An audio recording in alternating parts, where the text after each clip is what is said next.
Alright, you've got a big idea that you think could be the next runaway bestseller. You've just got to get it from up here down onto the page. But how do you get started? Now, that is the most common question that I'm asked by aspiring authors. And the honest answer is, I have no idea. What works for me might not work for you. But the whole point of this video series is to sort of show you my process, how I start 2018 with nothing, and hopefully how I come to the end of the year with a novel that I'm really proud of. So, where do I start? I start with plot. Now, you can think about a story and you can play it out in your head, but you really don't know if there's enough there until you get it down onto the paper, or in my case, it was always onto the floor. Now, I grew up in a house with stunning hardwood floors, and so what I would do was stunning hardwood floors. What I would do was I would take the furniture and I would shove it to one side very carefully so that I didn't scratch anything, because Greek mum, and I would lay the plot out on these individual post-it notes until by the end of the day I could step back and I could see my novel sprawl out in front of me. And that's what happened with the sidekicks. I could see these story beats, laid out. I'm like, okay, there's a novel here. But the problem was when I was coming up with the plot for the sidekicks, as I laid those post-it notes out, I thought to myself, oh, imagine if a kid could do this with his own life. And that's when the idea of a boy with burgeoning psychic powers came to me. And that was really bad, because suddenly I had these two ideas. One that I had been thinking about and it had been percolating in my mind for a decade, and one that had just come to me. And they were both fighting for my attention. And so what I did was I had sort of like a battle of the plot lines where I had the sidekicks just ready to be written. And I wiped the floor and I started from scratch again, and I started to lay out the post-it notes for this story about a boy with burgeoning psychic powers. And I laid down 4 or 5 post-it notes, and I'm like, oh, all right, that's it. And I had nowhere else to go.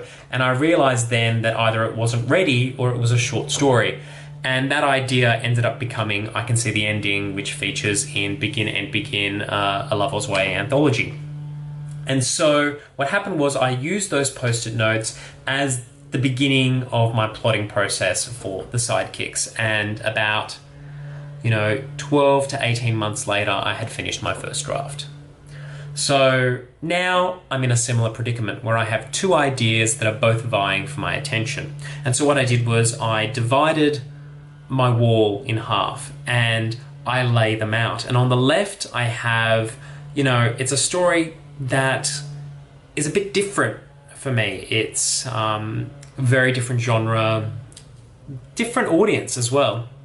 And it's been with me for a couple of years.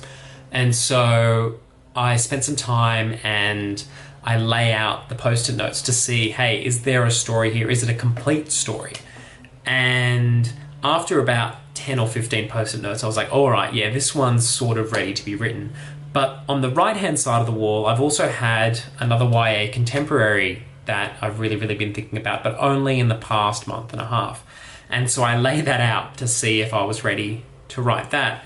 And as you can see from my process, I am not ready to write that yet. So it looks like this year I'll be writing something a little younger, which is a surprise to me, and hopefully a pleasant surprise to my agent and publisher. So that's how I like to organize my thoughts. And there are lots of other things that you can do too. You can get a long-suffering friend, buy them lunch or a coffee, and try to talk through your plot to them if you're more of a talker rather than someone who finds it easy to get things written down. And talk them through your idea. A big thing to do if you do find it hard to get things down on a piece of paper, record that conversation as well so that you can transcribe it. And just see if you have enough of an idea there to get started. And now what I'm going to do is I'm going to take those post-it notes and I'm going to try to flesh them out into chapter by chapter breakdowns.